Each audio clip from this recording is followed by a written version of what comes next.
Hello, and welcome back to Short Spotlight, the series where we talk about Disney animated short films. Old and new, obscure and famous, big and small. For all its faults, Disney Plus has a lot of cool animation. And I'm not just talking about the classic films or the old shorts. Where I think the platform really shines is with its animated originals. There's a lot of unique stuff on there. It's a shame a lot of it gets overlooked, especially in an age where studios remove things from their streaming libraries without warning. I'm under no delusion that I have the power or influence necessary to stop or even mitigate this. But if I can get a few more eyeballs on something I think is cool, that's good enough for me. Which is why we'll be talking about this cartoon today, the Kizazimoto Generation Fire episode, Enkai. It may be just one part of a greater anthology, but Enkai is one of the most gorgeous pieces of animation I've seen in years. It's unique, thought-provoking, and a visual splendor. It's the kind of storytelling and visuals you can only get from animation. The entire series is wonderful, and hopefully I can convince you to check it out with this episode alone. So let's dive into it and find out why you should be watching this for yourself.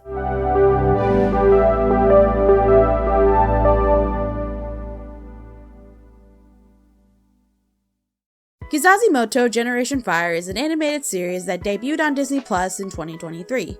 It's an anthology series made up of 10 animated shorts helmed by a variety of directors.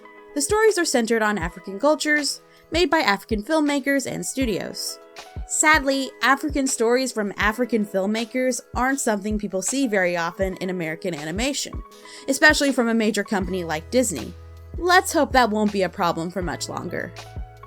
The name, in case you're wondering, is Swahili. Kizazi Cha Moto means fire generation, like the subtitle. According to producer Tendai Nieke, it's symbolic of the passion and excitement of this generation of African filmmakers. There's also a double meaning, as she explained with the following. Moto also means fire in several other African language, from Rwanda's Kinyarwanda to Shona, a Zimbabwean language, speaking to the Pan-African spirit we hope this anthology embodies. The animation scenes in African countries have been booming over the past several years. Talented animators and filmmakers have been making their mark on the medium across the continent. I can't even begin to scratch the surface of it, so I suggest you do your own deep dives and look into what's being made there yourself. I've linked a bunch of articles in the sources, check it out. Kizazimoto was largely produced by Triggerfish, an animation studio in Cape Town, South Africa. It's one of the largest animation studios in the continent, having produced 3 feature films to date and several shorts, including the Oscar-nominated Revolting Rhymes. Their partnership with Disney began in 2015, with a $3.5 million initiative to find animation talent across the continent. It received over 1,000 submissions. The overwhelming success of the initiative must have gotten someone's attention, because the partnership didn't stop there. In the years since, they've made Kia and the Kimoja Heroes for Disney Junior, and an episode of Star Wars Visions on Disney+. But the ball didn't get rolling on Kizazimoto until 2018. That's when a little movie called Black Panther came out. With that film's runaway success, there was a lot more focus on the concept of Afrofuturism. Afrofuturism is more than just a subgenre, it's an entire artistic, cultural, and political movement. Trying to tie it down to one definition would be impossible. Again, I recommend doing your own deep dive into it. But, as Delane Bruce of UCLA defines it, Afrofuturism, more concretely, can be understood as a wide-ranging social, political, and artistic movement that dares to imagine a world where African-descended peoples and their cultures play a central role in the creation of that world.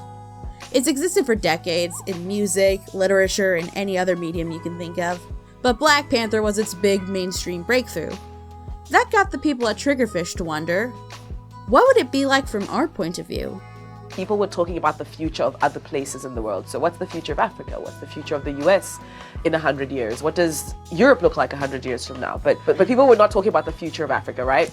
Black Panther falls on us, right? And it's phenomenal, right? And it's a movement, and the conversation started around, well, how would Africans define themselves? Because Black Panther is an African-American take on the future.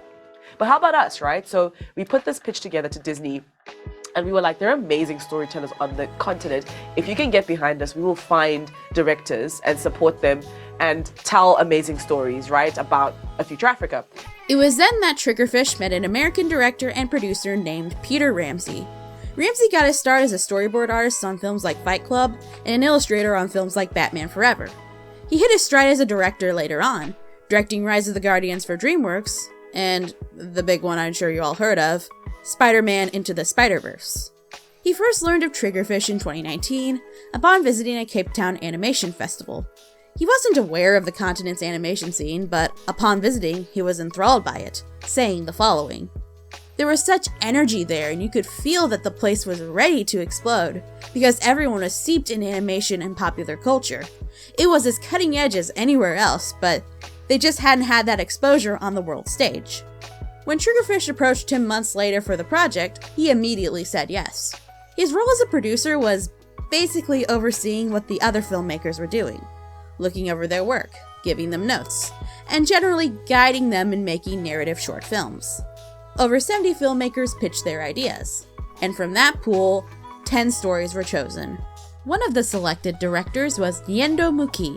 Hailing from Nairobi, Kenya, Muki is an artist, photographer, and filmmaker, having directed numerous short films independently. She's also a professor, currently teaching animation and filmmaking at the School of the Museum of the Fine Arts at Tufts University. Her animation spans a wide variety of mediums, and she hasn't been afraid to tackle controversial subject matter. Her most well-known film, Yellow Fever, is part documentary, part animation, showing how Eurocentric beauty standards affect African women. A topic some of you probably wouldn't associate with animation, but according to Muki, the medium's perfect for it because, in her own words, animation allows people to have anonymity and a distance between what they say and how others perceive it. It allows people to not necessarily feel attacked by what you're discussing, so they can maybe engage with it a bit better. Her work garnered international attention. In addition to directing this episode of Kizazi Moto, she's a writer on the Netflix series Super Team 4, the platform's first African animated TV series. Kizazi Moto premiered on Disney Plus in 2023. Unfortunately, as of writing, I can't find many professional reviews from critics. However, the few that I can have acclaimed it to the high heavens. Jonathan Wilson of Ready Set Cut said of it, "Paddling in the deep waters of science fiction and fantasy, Kizazi Moto intertwines technology, culture, and mythology to often terrific effect, managing to be both a celebration of the continent's enduring spirit and a hopeful imagining of its many potential futures." Joe Keller of Deciders said the following, "Kizazi Moto Generation Fire can at times be mesmerizing to watch, with the various filmmakers envisioning future Africa through their respective stories and animation styles. As in most sci-fi though, the stories may have a lot of tech and gadgetry, but at their heart they're relatable to audiences whether they're sci-fi fans or not." And Short of the Week said of it, "While visually the shorts can feel a little repetitive at times, it's the world building and storytelling that truly impresses here, as the visions brought to the screen are both distinct and original." Enkai is the daughter of Shiro, a powerful cosmic deity. Though she loves her daughter dearly, she has her own godly duties to attend to, namely helping humans mitigate environmental collapse in Kirinyaga, or as it's known in English, Mount Kenya. Enkai, seeing the toll it's taking on her, wants to help in any way she can, through her own cosmic abilities, namely creation. Let's get the obvious out of the way. The animation is gorgeous. You probably didn't need me to tell you that, but it's undeniable. Something really cool about the short is that it's a mix of different animation styles. Enkai and Shiro are CG animated, the humans in Kirinyaga are hand-drawn, and the world Enkai creates is stop-motion animated. The effect is pretty seamless, and the mediums play off each other really well. The textures are amazing, from the curls in their hair to the glitter on their faces, and there are a lot of really good details. Like, as she's using more of her power, Shiro's hair gets grayer. That's such a great touch. There's stuff you can get in animation that you just can't get in any other medium, and this episode really takes advantage of it. Something I really love about this short is that it focuses on something you don't often see in animation, the relationship between a mother and her daughter. It seems like in a lot of cartoons, the mother is just a non-presence in the story. Even if she's lucky enough to be alive, she barely contributes anything. I'm not going to analyze why that's such a consistent pattern today, so all I'll say is it's refreshing to see a cartoon where that's the focus. You can feel the love that Shiro and Enkai have for each other. It's so sincere, from their dialogue to the way they just look at each other. It also serves as kind of a coming-of-age story for Enkai herself. She starts the cartoon as young and naive, only beginning to control her creation powers. But by the end, she's able to create this whole new world. When she was a girl, her mother saved her. When she became a teenager, she finally got to save her back. As stated previously, Muki's work has never been afraid to address pressing and relevant themes. And even though it's in a Disney-produced television series, Enkai is no exception. As we learn in the short, Kirinyaga is home to a mega city, and Shiro and Enkai live in the 9 sister sectors at the base of the mountain. The people in the sector are being evicted, and the environment is being ravaged by mining, while the rich live in a literal bubble at the mountain's peak. The parallels to the real-world colonization of many African countries should be fairly clear. The corporation doing it is literally called the Euro-Kenyan Corporation. The other big theme in the episode is another very pressing, very real-world issue: climate change. By the end, the sector is in ruins. The volcano at the top of the mountain has erupted, and lava's falling down, consuming everything in its path. Even the rich aren't safe. The bubble they're in breaks, and everything inside it falls apart. That's a powerful image. The people in the sector never asked for this. We even see a few banners protesting the mining. However, the rich and powerful kept doing it. The environment degraded, but that didn't matter. They were safe in their little bubble. However, when the bow finally breaks, even that can't keep them safe. Kizazimoto is full of social commentary like that, and it's part of what makes the series stand out so much. And again, this is a Disney-produced cartoon. The fact that any of this is in there at all is insane to me. To some, this story might seem like a workaholic parent needs to learn to spend more time with their kid narrative, but that's a pretty shallow way of looking at it. Enkai isn't just sad that her mother isn't spending time with her. She's sad that she's working herself to death. Shiro's doing her damnedest to help the people and save as many as she possibly can. Even by the end, when everything is falling to pieces, the world is coming apart, and everyone, even the rich and privileged, is forced to flee, Shiro's still trying to stop it, to the point where she can barely move on her own. Enkai wants to show her that she doesn't have to live like that, and there's a better way. If anything, it's a narrative about having boundaries, putting oneself first.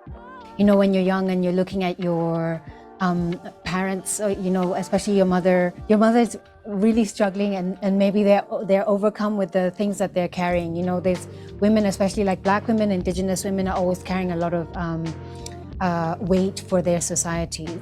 So I wanted to create a film in which this young girl who is seeing her mother carrying this weight is able to understand that her mother could put this weight down.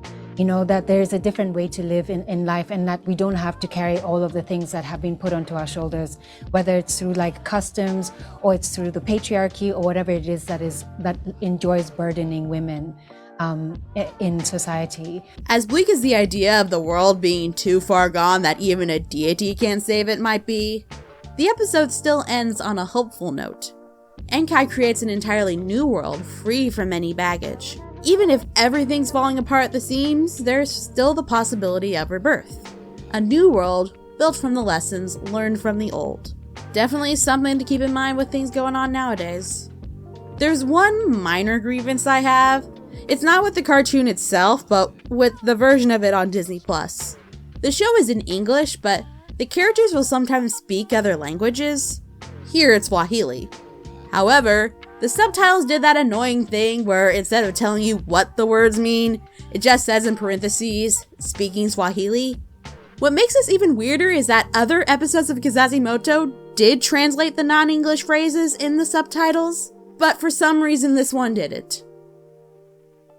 I don't know. I just don't know. Also, when am I gonna get an Awa plush? Answer me, damn it!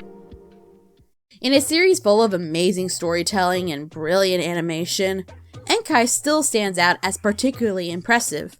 Everything about it, from the art direction, to the messages and themes, to the characters and their relationships, is so well done.